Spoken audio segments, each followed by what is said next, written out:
여러분 안녕하십니까? 오늘은 사회복지법인 시설이 2의 두 번째 시간이죠. 자, 오늘은 사회복지법인의 설립의 실제에 대해서 알아보도록 하겠습니다. 우리가 지난 이 시간에는 법인이 무엇인가에 대해서 알아보았고, 또 특히 우리가 주로 관여하고 또 일을 하게 될 사회복지법인이 무엇인가에 대해서 알아보았습니다. 자, 그럼 오늘 이 시간에는 여러분들이 사회복지법인을 직접 설립하게 생각하시고, 설립하려면 어떠한 절차를 거쳐서 설립을 하는지 그 설립 요건들에 대해서 알아보는 시간입니다. 자, 우리가 사회복지시설이나 법인에서 일을 할 수도 있지만은 또 우리가 여러분들이 직접 주체적으로 사회복지법인을 설립할 수도 있다라는 큰 꿈을 가지고 우리 한번 사회복지 설립을 어떻게 하는지 지금 이 시간부터 알아보도록 하겠습니다. 시작하시죠. 자, 오늘 사회복지법인 설립의 실제 시간인데요. 사회복지법인을 설립하려면 어떤 절차를 거쳐야 되는지 개요라든가 설립 요건에 대해서 알아보도록 하겠습니다. 우리가 지난 시간은 좀 다소 딱딱한 시간이었죠. 아마 지난 시간하고 이번 시간까지는 조금 딱딱한 절차가 있고, 다음 시간부터는 조금 더 여러분들이 좀 편안하게 들으실 수 있는 강좌가 아닐까 싶습니다. 지난 시간은 제가 법에 대한 얘기를 많이 했었는데요. 여러분들이 법제론 과목도 그렇고, 사실 법제론 과목이 꽈락이 제일 많거든요. 사회복지사 1급 시험을 보면요. 그런 것처럼 법률적인 부분들에 대해서는 다들 지루하고 또 용어가 워낙 어렵기 때문에 여러분들께서 많이 힘든 경우가 있는데, 중요한 거는 능력 있는 사회복지사일수록 해당되는 그 시설에 적용되는 사회복지 법률, 정책, 매뉴얼, 지침 이런 것들을 가장 잘 숙지하고 있는 사람이 능력 있는 사회복지사입니다. 자, 우리가 하는 모든 행위는 어떠한 근거가 없이는 이루어질 수 없다고 그랬죠. 따라서 우리가 이런 법이라든가 절차라든가 이런 것을 아는 것은 매우 중요합니다. 아무리 뜻이 좋다 할지라도 그 절차라든가 이런 것들이 어떤 그 합법적으로 진행되지 않는다면 나중에 가서 또 이것을 되돌려야 되거나 굉장히 곤란한 상황에 처할 수 있기 때문이죠. 자, 그리고 또 우리가 사회복지법인에 대해서는 요즘 굉장히 많은 등장을 받고 있는데요. 예전에는 사회복지법인 하면 굉장히 좋은 일을 하는 어떤 공익성의 성격을 갖고 있는 곳이구나 라고 사람들이 굉장히 좋은 시선으로 바라보았지만은 이제 최근 들어서는 사회복지법인에서 또 여러 가지 문제가 생기는 경우들도 많이 종종 있었기 때문에 이제는 사람들이 사회복지법인에 대해서 설립이라든가 허가 이런 것들도 굉장히 깐깐해졌고요. 또 사람들이 사회복지법인을 볼 때 굉장히 이렇게 좋은 시선으로만 바라보지는 않습니다. 그렇기 때문에 거기에 맞는 능력과 그 목적 사업을 막는 정당한 사업을 해야지만 되겠고요. 그리고 예전에는 사회복지와 관련된 업무를 하면은 얼마든지 이런 업무나 이런 것들에 대해서는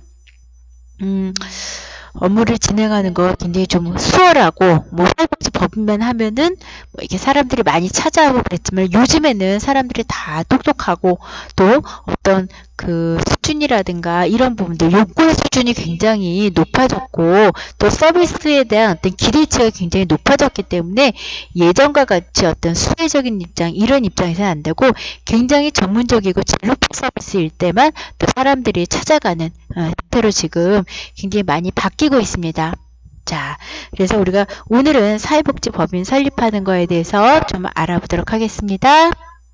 자, 오늘 첫 시간에는 먼저 앞부분에서는요, 사회복지법인을 어떻게 설립해야 될지 설립 절차에 대해서 알아보겠고, 제가 그 사회복지법인을 설립하려면 어떠한 특정한 요건들, 특정한 조건들을 만족시킬 때에만 사회복지법인으로서 설립할 수 있도록 허가를 내준다고 그랬죠.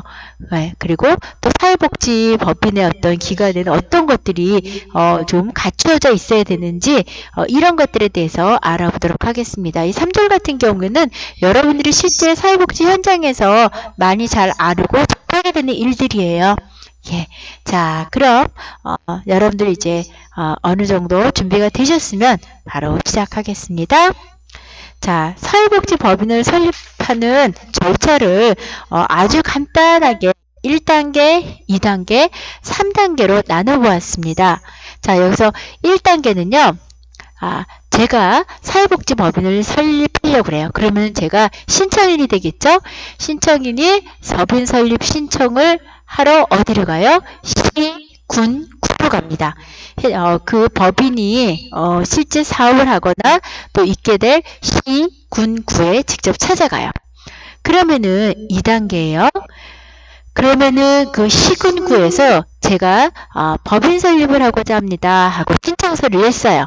그럼 이 시군구에서는요, 정말 이 사람이 이러한 법인을 설립해서 운영할 자질과 능력을 가지고 있는가, 그리고 우리 시에 또 우리 구에 이러한 법인이 생기는 것이 필요한가, 뭐 이런 것들, 너무 많은 건 아닌가, 뭐 이런 것들, 그리고 우리 이 법인을 설립하고자 하는 곳에서 다양한 서류들을 제출한단 말이에요. 예를 들자면은 우리가 기본적으로 어느 정도의 재산을 가지고 있어야 된다고 그랬죠. 그럼 그 재산을 갖고 있는 게 사실인지 아닌지, 정말 아이고, 나 땅 가지고 있다면 그 정말 땅 문서와 등기부등본을 확인해서 정말 그 신청하고자 하는 법인의 소속으로 되어 있는 재산이 맞는지, 이런 것들을 직접 다 현장 실사도 나가보고 확인을 해서 이 기관을 법인을 승인을 해줘야 될지 말아줘야 될지에 대한 의견을 갖다가 누가 작성해요? 이건 신청인이 작성하는 게 아니고 검토 의견을 시군구에서 작성합니다. 그래서 이거를 첨부해서 시군구보다 더 높은 데가 어디죠? 시도죠. 예, 시도에다가 이걸 갖다 제출을 해요. 자, 그럼 3단계에서는요, 최종적으로 이 낸 거를 또 검토를 또 해보겠죠. 시하고 도에서 보고서 이 법인을 설립하는 것을 승인을 해줄까 말까, 이걸 최종 여부 결정은 어디서 한다고요?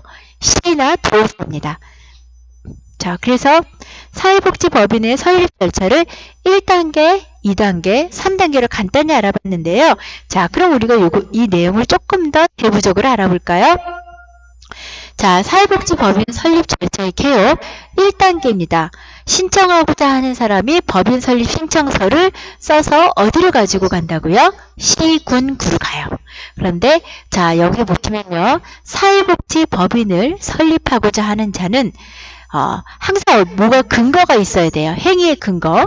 사회복지사업법 시행규칙 제7조에 규정되어 있는 사회복지법인 설립허가 신청서라는 게 있어요. 예, 여기 보시면은 사회복지 법인허가, 설립허가 신청서하고 또 이 신청서 밑에 기타 첨부로 있게 해야 될 구비서류들이 있어요. 이걸 다 완비를 해서 시군구에다 제출을 합니다. 자, 그러면은 시군구에서는 신청인이 그 신청서에 제출하기 전에 그러면은 우리가 이제 시군구에서는 신청인이 신청서 제출 전에 이 법인에 주된 사무소가 있게 될 시도 및 시군구하고 먼저 법인 설립 필요성에 대해서 충분하게 협의해서 추후 절차가 원만하게 수행되도록 지도하는 것이 필요합니다. 자, 이 이야기는 무슨 얘기인 거 아니에요? 자, 우리가 그 자, 이 이야기는 무슨 얘기인 거 아니에요? 우리가 이제 어떤 법과 절차에 따라서 그냥 신청서하고 구비서류만 내면 될 것이 아니라, 자, 이런 걸 갖다가 완비해서 낼 때는요, 먼저 내기 전에 해당 시군구에다가 먼저 설립하고자 하는 사람들이 찾아가서, 자, 우리가 이 시군구에다가 이러한 법인을 설립하고자 합니다. 왜냐하면은 여기에는 이러한 사회적 취약계층이 많기 때문에 이런 사람들을 위해서 우리는 법인을 설립하고자 하니까 추후 우리가 법인 설립허가 신청서를 냈을 때 원만하게 잘 이렇게 수행될 수 있도록 적극적으로 협조 부탁드립니다라고 찾아가서 만나는 작업부터 먼저 해야 돼요. 그러면 서류만 무조건 갖다 낼 것이 아니라, 그럼 굉장히 시군구 입장에서는 당황스럽거든요. 먼저 찾아가서 충분하게 협의를 하는 게 좋겠습니다. 어떤 경우에는요, 이렇게 협의하는 상황에서 우리 시는 지금 너무나 사회복지법인이 많아서 더 이상 설립허가 내기가 좀 어렵다라든가, 아니면은 뭐 여러 가지 사유들 중에 이런 거는 보완이 필요하겠다라든가 이런 것들에 대한 의견을 얻을 수가 있기 때문에 이런 걸 제출하러 가기 전에 반드시 먼저 시군구를 찾아봐서 충분한 상담을 하는 것이 필요합니다. 자, 그 다음 2단계입니다. 2단계 보시면은요, 검토, 이제부터는 시군구가 할 일이에요. 시군구에서는 검토 의견을 첨부해서 시도에 제출한다고 그랬죠. 자, 시군구에서는 이제 설립허가 신청서를 신청한 법인에 대해서 기초자료를 조사해야 되겠죠. 예를 들어서 자산이 실질이 있는 건지, 이게 실제 있는 재산인지 아닌지 여부를 직접 가서 다 확인을 해본단 말이에요. 그리고 이 사람들이 이러이러한 이유 때문에 법인 설립을 하겠다라고 하는데 이게 진짜 필요한 것인가에 대해서 검토해보고 검토한 것에 대한 검토 의견서라는 걸 작성을 해요. 그렇기 때문에 근데 이 사람들이 검토 의견서를 긍정적으로 잘 써줘야지 결국 시도에서 허가를 내줄 때도 이게 굉장히 결정적인 역할을 하고 있거든요. 그렇기 때문에 법인 설립의 필요성이라든가 검토 의견서나 이런 거를 잘 쓸 수 있도록 사전에 협의하는 거가 굉장히 필요합니다. 그래서 이 신청서를 접수한 시군구는요, 해당 법인이 소재할 사무소라든가 기본 재산이라든가 이런 것들을 직접 엄격하게 확인하는 것이 필요합니다. 필요하다면 정말 이런 것들이 실제 존재하고 있는지 가서 확인해 보는 것도 필요하고요. 왜 시군구에서 이런 역할을 할까요? 우리가 법인을 한번 설립을 이렇게 허가를 해주잖아요. 그럼 그 법인에서 어떤 잘못된 행위를 했었을 때는 그 법인의 어떤 행위에 대해서는 시군구로 민원이 직접 들어옵니다. 그렇기 때문에 또 이런 법인을 설립하면 시군구가 또 거기에 대해서 운영이라든가 관리 책임을 가지고 있기 때문에 함부로 또 이렇게 뭐 어떤 행위 능력도 없는데 무조건 법인을 설립해서 좀 사회적인 혼란을 초래하게 하든가 하면 안 되겠죠. 예, 그런 일들이 있습니다. 자, 그 다음. 그리고 또한 우리가 각 시나 도 이런 데 보시면요, 조례 및 규칙 등으로 법인 업무와 관련된 어떤 그 사항들 중에서 시군구의 권한이라든가 위임 사항을 정한 경우가 있어요. 우리가 지자체다 보니까 똑같은 뭐 사회복지 사업을 한다 할지라도 무슨 구하고는 또 약간씩 또 그 지자체에서 만들어준 조례가 다르기 때문에 또 다르게 적용되는 부분들이 있거든요. 그래서 어떤 법인 관리 중요 사항이 시군구의 권한에 어떤 시군구마다 좀 다른 부분이 있으면은 이 부분에 대해서는 반드시 챙겨야 된다는 것이고요. 자, 그럼 다음 페이지 또 알아볼까요? 3단계예요. 3단계에서는요, 이제 시도에서는요, 최종적으로 여기 이 법인을 허가할까 말까 여부를 결정을 해야 되겠죠. 자, 이 결정을 할 때는 그냥 결정하는 것이 아니라 시도는 아까 처음에 그 담당자가 법인 설립 신청서 냈죠. 그리고 시군구에서 기초자료를 냈죠. 그리고 또 시군구에서 이제 어떤 그 의견서 낸 거 있잖아요. 시하고 이런 것들을 보고 난 다음에 시도의 복지 여건 등을 종합적으로 검토해서 이 법인을 설립해 줄 것인가 말 것인가를 최종 결정하는데요. 여기에 대해서도요, 우리나라가 굉장히 행정이 참 촘촘하게 잘 돼 있습니다. 설립허가 신청 처리 기한이 17일이죠. 그래서 자, 해놓고 나서 자, 세워라 내어라고 무조건 기다리는 것이 아니라 뭔가 이거 서류를 했을 땐 일정한 처리 기한이 있습니다. 이게 17일입니다. 그래서 이 안에는 반드시 답을 주도록 되어 있습니다. 그리고 만약에 이제 해당되는 주무관청에서 이거 신청서에서 조금 더 뭔가 자료나 서류를 보완해야겠습니다라고 자료를 보완 요청했죠. 그럼 또 며칠에 더 들어갈 거 아니에요. 그럼 이 보완하고 있는 기간은 처리 기간 내에 산입하지 않아요. 그리고 했는데 신청서가 좀 많이 부실합니다. 이거 다시 갖고 오세요. 처음부터. 그러면서 신청서 자체를 아예 반려한 경우가 있어요. 이런 경우에는 처음 신청서를 냈던 날로부터의 처리 기한은 종료가 되고요. 다시 재접수하면 재접수 시점부터 해서 다시 계산하는 것을 원칙으로 합니다.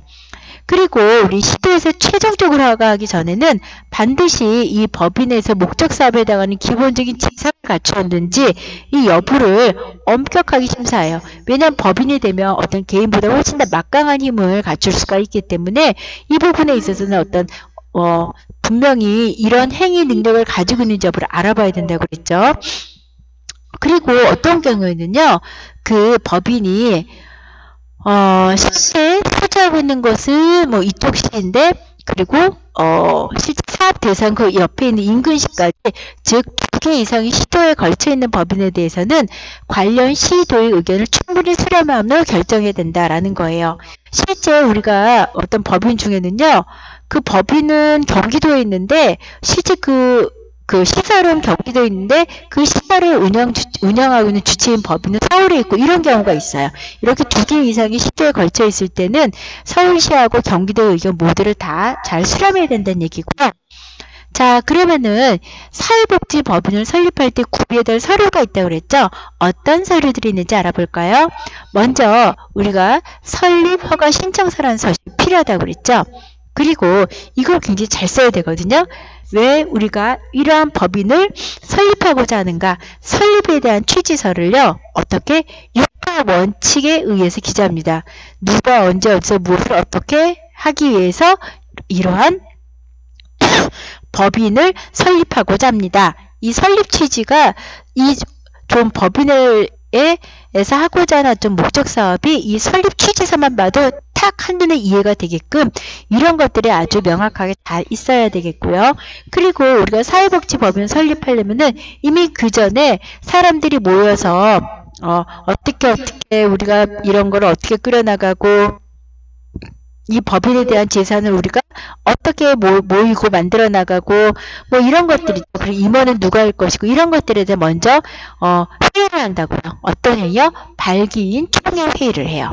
자, 그래서 회의록에는 재산 출원사항, 누가 얼마를 내고, 임원을 어떻게 선출했고, 정관은 심의 의견 어떻게 하고, 그 다음에 사업 계획 및 예산에 대한 의견을 포함하고, 발기일 전원이 인감을 낙인합니다.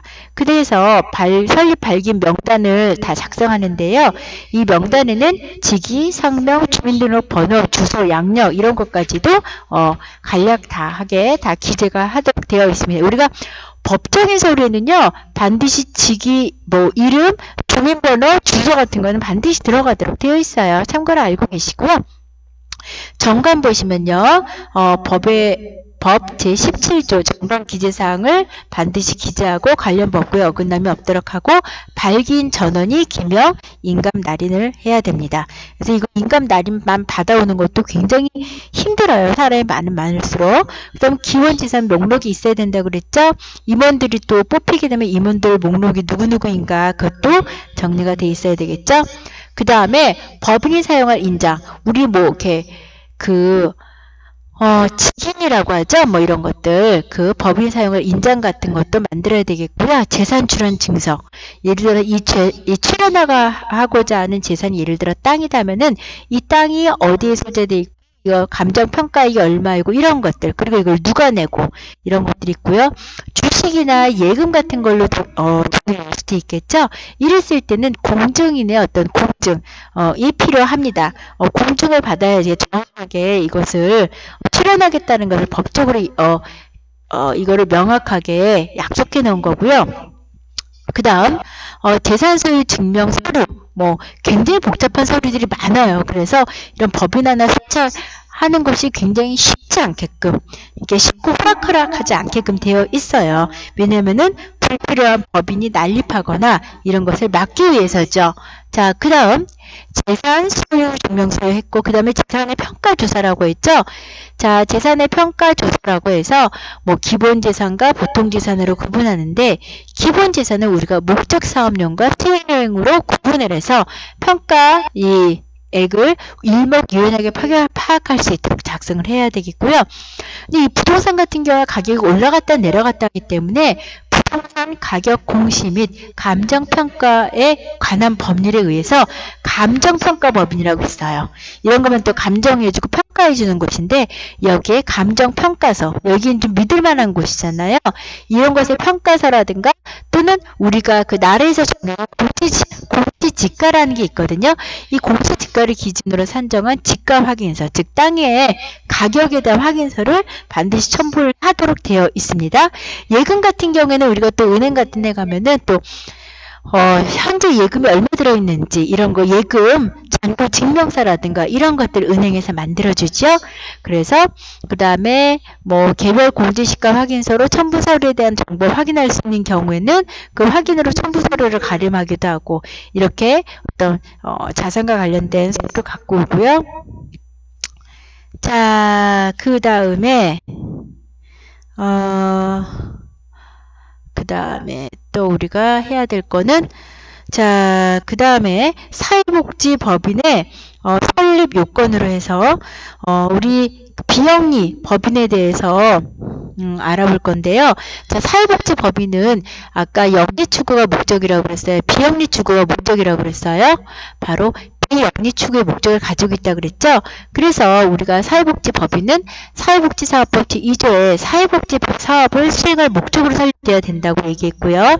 사회복지사업을 수행함에 있어서는 이윤추구를 위한 영리 목적이 아닌 비영리 목적을 준비해야 되고, 만약에 비영리 사업의 목적을 달성하기 위해 필요한 한도에서 비영리 사업의 본질에 반하지 않을 정도의 수익사업을 하는 것은 가능하지만, 수익사업을 위한 수익사업은 이때 이 수익사업으로 인한 수익은 언제나 사업 목적의 수행에 충당되어야 한다. 이 얘기는 뭐냐면요. 말을 길게 했는데 쉽게 말해서 사회복지법인은 비영리 사업을 해야 된단 말이에요.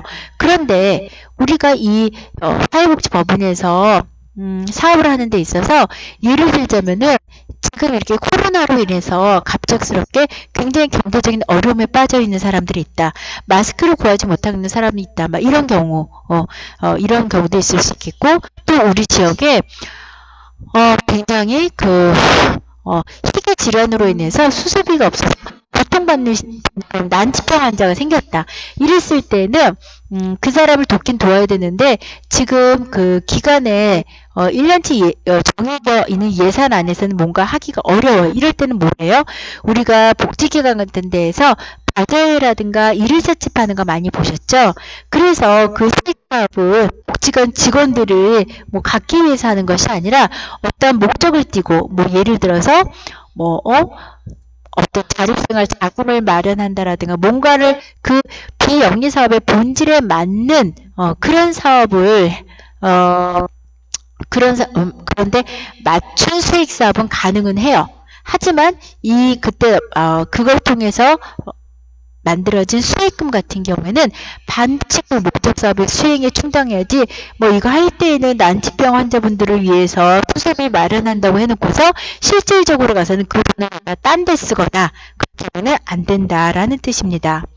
자, 다음. 자, 그래서 우리가 사회복지법인을 설립하고자 할 때는요, 반드시 이 수행하고자 하는 목적 사업을 구체적으로 해야 돼요. 예를 들어서 그냥 내가 사회복지적으로 좋은 일을 하려고 이 법인을 설치하고자 하는데 이렇게 하면 사회복지법인으로 설립이 되지 않아요. 어떻게 해야 하는 거 하니 다 이 행위를 할 수 있는 법률적 근거를 들여서 설명을 해야 돼요. 자, 사회복지사업법 제2조에 사회복지사업 수행과 같은 어떤 그냥 사회복지사업법 제2조에는 사회복지사업 수행을 위해서 이 법인을 설립하고자 한다. 이렇게 굉장히 너무 크고 추상적인 목적 사업은 불가능해요. 무엇을 하고자 하는지 정확하게 알 수 없기 때문에 수행하고자 하는 목적 사업을 보다 세부적이고 구체적으로 규정해야 돼요. 예를 들자면은 국민기초생활보장법 제 몇 조의 무슨 사업, 그리고 노인복지법 제 몇 조의 의료복지시설 중 무료 노인요양시설 운영을 하고자 한다. 이렇게 정확하게 명시하는 것이 필요하다는 것입니다. 자, 다음 우리가 아까 이제 목적에 대한 걸 봤고, 진짜 설립하고자 하는 행위를 하려면요, 재산의 출연과 정관을 작성을 해야 되는데, 먼저 재산 출연하려면은 출연하는 재산은 어떤 거가 있는지, 그리고 출연 재산이 어디에 기록될 것인지, 그리고 법인 재산에는 뭐가 있는지, 그리고 기본 재산에는 뭐가 있는지 알아봐야 되고요. 다음 정관의 작성이라는 거는 뭐냐면요. 자, 우리가 재산의 출연과 정관 작성. 그래서 사실 그 어떤 법인이 만들어지려면 이 정관을 작성하는 게 사실은 제일 까다롭고 어려운 일이에요. 나중에 여러분들이 사회복지기관이나 이런 데 들어가시면요. 정관 같은 거가 굉장히 복잡하게 있고 또 막 문서 숫자도 되게 많거든요. 근데 그거는 이 기관이 법인이 어떤 왜 존재하는지 또 어떻게 앞으로 행위를 해나가야 되는지를 갖다가 구체적으로 명시해 놓은 것이 굉장히 중요합니다. 그리고 이 정관은요 함부로 만들어 놓으면 함부로 막 바꿀 수가 없어요. 그것을 만드는데 참여했던 사람들이라든가 특정 권한을 가지고 있는 사람들이 참여해서 어느 정도 과반수 이상의 참여와 이렇게 선택이 있어야지 그것도 변경할 수 있는 것이고 절차를 통해서만 변경할 수 있어요. 확장이라고 마음대로 할 수 있는 건 아니고요. 그래서 정관에는 어떤 내용이 들어있냐면요. 목적, 명칭, 주된 사무소의 소재지, 사업의 종류, 목적 사업에 대해서 아까적으로 법률에 의거해서 구체적으로 기재하라고 그랬죠. 자산 및 회계에 관한 상황, 임원의 임면 등에 관한 상황, 회계에 관한 상황, 수익을 목적으로 하는 사업이 있을 경우 그에 관한 상황, 그 다음에 정관의 변경에 관한 상황, 종료 시기와 해산 사유를 정할 때는 그 시기와 사유 및 자녀 재산의 처리 방법, 공고 및 그 방법에 관한 상황 등을 갖다가 다 꼼꼼하게 적어놔야 된다는 것이죠. 아마 여러분들께서 어떤 사회복지기관에 처음 시험을 하시게 되면은 처음에 이제 신입직원 교육이라는 걸 받으시게 될 겁니다. 그럼 처음에 그 신입직원 교육 받을 때 자, 우리 기관이 우리 시설을 운영하고 있는 상위 어떤 대표 법인이 있을 거란 말이에요. 그럼 우리 법인은 어떤 곳이고 법인 설립 목적은 어떤가 막 이런 법인의 정관을 그때 보실 수 있을지도 모르겠어요.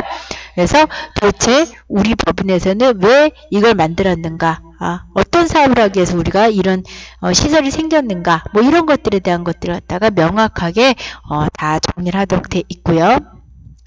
자, 그 다음에 이제 설립 행위를 하기로 했으면 그다음 시도지서가 설립 허가를 내주는 절차인데요.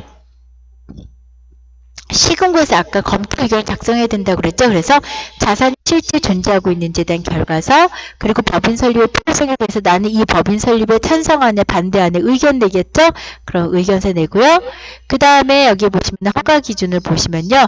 국유법인의 허가, 설립, 운영에 관한 법률, 시행령이라든가 이런 것들, 그 다음에 아니 또 필요에 의하면은 2개 이상의 시나 도하고 또 협의될 경우에는 타 시도와 협의한 이런 법률, 이런 것들을 다 의거해서 그 법률, 법인 설립 허가를 받아야 되겠죠. 다음, 그럼 이제 설립을 허가하노라라고 이제 시도로부터 법인 설립 허가를 받았어요. 그러면 어떻게 돼요? 자, 우리가 이제 법인 만들었다 하고 법인 설립 등기를 만들어야 되겠죠? 그래서 법인 설립 등기는요, 민법 제49조 법인의 설립 운영에 관한 법률 시행령 제9조에 이 설립 등기의 어떤 설치 근거나 이런 것들이 명시되어 있습니다. 그래서 설립 등기 안에는요, 목적과 명칭, 사무소, 설립허가 연어릴, 시나 도에서 설립허가를 내준 게 있을 거잖아요. 그 다음 존립의 시기, 예를 들어서 이거 한 번 해주면은 무한정으로 하는 데도 있지만은 또 여기에 대해서 특정한 어떤 목적 사업이 시작할 때부터 끝날 때까지, 예를 들어서 무슨 수해 라든가 특정 어떤 피해를 입은 사람들을 도와줄 때까지 이런 것들 있잖아요. 이렇게 존립 시기라든가 해산 사유를 정할 때는 그 시기 또는 사유에 대해서 명시해야 되겠고요. 자산 총액이 얼마이고 자산 출자 방법, 그 다음에 이사의 성명, 주소 이런 것들을 정리해야 되고, 이사의 대표권을 제한할 때는 이사가 좀 행동을 좀 잘 목적 사업에 맞게끔 해야 되는데 좀 이상하게 한다 그럴 때는 그 대표의 권한을 때에 따라서는 제한할 필요도 있겠죠. 그럴 때는 어떤 때에 그것을 제한한다라는 것들도 명시를 해놔야 되겠죠. 자, 그래서 여기 보시면요, 이제 처음으로 이제 이사회라는 얘기가 나왔는데요. 자, 여러분은 사회복지법인에 가시게 되면 이사회라는 게 있어요. 저도 외부 추천 이사를 하거나 이런 일이 있는데, 여기 보시면요, 이사회를 구성할 때요, 옛날에는 사회복지법인에 가족들이 이렇게 이사회로 들어오고 그랬어요. 그러면은 사실 이 이사회는 굉장히 시설 운영에 대한 중요한 것들을 결정을 하는데, 다 아는 사람들 끼리끼리만 하게 되면은 어떤 부정적인 그런 일들이 일어날 수가 있기 때문에 여기에 대해서 감시할 수 있는 사람이 뭐예요? 외부 추천이사예요. 그래서 이 기시사하고는 전혀 어떤 뭐 일면식이나 관계가 없는, 즉 이해관계가 없는 그 외부 추천이사를 반드시 받도록 이렇게 구성하도록 되어 있어요. 그래서 이사회가 이제 그 어느 정도 이제 이사진들이 다 구성이 되면요, 이사회를 수립을 하고 그 다음에 의결 정도수가 모이게 되면은 실제 이사회를 개최해서 이사회 회의록을 작성하고 또 이를 갖다 반드시 공개하도록 되어 있습니다. 그럼 이사라는 사람은 무슨 일을 하는 사람인지 한번 볼까요? 이사는 대외적으로 봤을 때는 이 법인을 대표하고 또 대내적으로 봤을 때는 법인의 업무를 집행하는 필수 기관이에요. 필수라는 것은 이건 반드시 있어야 된다는 것이죠. 그리고 이사의 정수는 대표이사를 포함한 7인 이상이어야 하며 그 임기는 3년으로 연임할 수 있다. 보통 사회복지법인의 이사를 보면은 7인 이상으로, 7인보다 더 적은 경우는 없어요. 7인 이상으로 돼 있고 임기가 3년이고 연임할 수 있도록 돼 있고요. 이사의 수는 정관으로 정하는데 상한수는 없지만 이것도 이사가 수십 명이면 의사결정할 때 또 의견이 판으로 갈 수가 있단 말이에요. 그렇기 때문에 이하로 규정하도록 지도하고 있습니다. 7인 이상, 15인 이하가 보통 대표적이고요. 7명에서 10명 사이쯤을 제일 많이 하는 것 같습니다. 그 다음 이사의 직무는 뭔가 하니, 자, 이사는 선량한 관리자의 주의로 충실하게 그 직무를 행해야 하며 이사가 그 임무를 해태한 때에는, 자, 해태하다가 되게 법률 용어로 어려울 수 있는데요. 해태하다가 좀 우리가 게을리하다 이런 식으로 여러분들께서 생각하시면 되겠습니다. 그래서 의사가 임무를 정직하게 잘 수행해야 되는데 그 의사를 게을리했을 때는 법인에 대해서 연대해서 손해배상의 책임이 있다라고 되어 있습니다. 그래서 이사는 대외적으로는 법인을 대표하는 권한을 가지고 있고 대내적으로는 법인의 업무를 집행하는 권한이 있다 돼 있죠. 자, 그런데 사회복지시설에 이사를 해놓고 특히 거기서 어떤 비리를 저지를까봐 외부 추천이사도 반드시 들어가 있어야 된다고 그랬죠. 근데 그것만으로도 또 안전장치가 안 되는 거예요. 그래서 또 집어넣은 것이 바로 감사입니다. 감사라는 거는요, 어떤 사람들이 감사의 자격을 갖냐면은 법인의 재산이라든가 업무 집행 상태의 적정 여부를 조사 감독하는 기관으로서 이것도 역시 있어야 될 필수 기관이에요. 감사의 정수는 2인 이상이어야 하고 그 임기는 2년으로 연임할 수가 있습니다. 자, 그래서 감사가 한 명이면 안 돼요. 2명 이상이어야 돼. 그래야지 한 사람은 매수하기가 쉽지만 그래도 2명 이상으로 됐을 때는 함부로 또 그렇게 하기 쉽지 않잖아요. 그리고 감사는 이사와 시행령체의 구조에 특별한 관계 있는 자가 아니어야 하며, 그러니까 감사하고 이사하고 쉽게 말해서 친한 사람이면 안 된다는 거예요. 그리고 감사 중 한 명은 사실 이 감사라는 것은 여기가 진짜 업무를 잘하고 있는지 아닌지 여부, 그리고 법인의 재산을 잘 투명하게 운영하였는가 여부를 알려면은 얘도 이런 분야에 대한 전문가여야 되겠죠. 그래서 어떤 전문가냐면은 법률 또는 회계에 관한 지식이 있는 사람들 중에서 선임하도록 되어 있습니다. 그래서 대부분 변호사나 회계사가 많이 하고 있고요. 감사는요, 대외적으로는 역시 뭐 대내적으로는 그런 업무 같은 걸 갖다가 좀 감찰하는 그런 역할을 하고 있고, 또 대외적으로도 또 이제 이 감사의 어떤 자격이라든가 이런 걸 보면은 여기는 정말 믿을 만한 법인이구나 할 수 있는 것들을 다 볼 수가 있겠죠. 그래서 감사까지도 사회복지 이제 법인을 설립을 해서 등기를 하고 난 다음에는 이사회라든가 감사까지도 다 만들어져 있어야 되고요. 그 다음에 뭐가 있어야 돼? 그 다음에 임원 선출, 임원의 임면이 있어야 되는데 임원을 갖다 임면한 거에서 그냥 끝나는 것이 아니라 거기에 대해서 반드시 시공에 보고를 하도록 되어 있고요. 임원 선임할 때, 자, 우리가 반정선거나 이런 거 할 때도 막 금품 같은 거라든가 막 이런 거 투자하는 거 금지하고 있잖아요. 선거할 때도 그렇고 마찬가지예요. 임원 선임 관련해서는 금품이라든가 이런 거 수수를 금지하도록 돼 있고, 또 임원이 중간에 나가거나 그만두거나 뭐 이랬을 때는 또 임원을 보충하고 어떻게 해야 되는지 그런 것들도 다 정해져 있는 정관에 맞춰서 하고, 임원이 뭐 이것도 하고 저것도 하고 같이 겸직을 했을 때는 굉장히 전문성이 떨어질 수가 있겠죠. 그래서 임원의 겸직을 좀 금지한다라든가 뭐 등등등 뭐 이런 것들을 다 이제 법인 설립할 때 다 미리 준비해야 될 내용입니다. 자, 그래서 오늘은 자, 우리가 지난 시간에 사회복지법인이 무엇인가에 대해서 알아보았고, 오늘은 구체적으로 사회복지법인을 만들려고 하면은 어떻게 만들어야 되는지 사회복지기관 법인 설립에 대해서 알아보도록 하였습니다. 자, 우리가 이런 것들을 좀 정확하게 알아야 될 이유가, 여러분들이 사회복지 현장 실습하고 오면은 당연히 이렇게 프로그램이나 뭐 사업에만 알고 있는데, 중요한 건 우리가 왜 그 사업을 하는지, 거기에 대한 어떤 목적의식이라든가 이런 것들이 되게 좀 약해요. 사회복지 현장 실습 발표하는 거 보면은.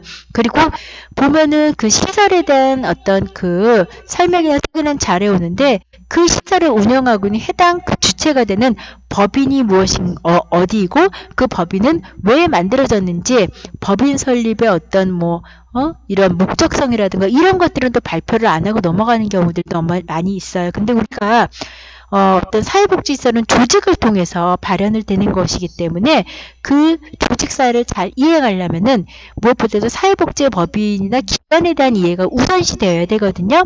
근데 가만히 보면 이게 가장 기본이 되는 상황인데도 모르고 너무 여러분들이 나무만 보고 숲을 못 보는 경우가 많이 있어요. 그래서 우리가 좀 아주 기초적인 것이지만 사회복지법인이 무엇인지, 또 이게 어떤 절차를 통해서 설립이 되었는지, 그래서 이런 걸 알고 있어야 여러분들이 지금 우리가 있는 이 사회복지기관이 정말 이 목적성에 맞게 사업을 잘하고 있는지 아닌지 평가가 가능하단 말이에요. 여러분들한테 그러한 보다 넓은 시각을 가르쳐주기 위해서 하는 거니까, 내가 이거 복지 법제론도 아닌데 이걸 왜 하지, 이렇게 생각하지 마시고요. 또 여기서 여러분들이 배운 기초 지식이나 이런 것들이 또 사회복지 법제론 수업 시간에도 굉장히 또 반복되는 거라 도움이 될 수 있어요. 자, 그러면은 오늘은 여기까지 하겠고요. 잠시 여러분 머리 식히고 와서 다음 시간에는 사회복지 시설에 대한 이해 부분을 할 거예요. 이거는 이제 사회복지사와 관련된 부분인데요. 자, 그럼 잠시 뒤에 다시 만나 뵙겠습니다. 수고하셨습니다.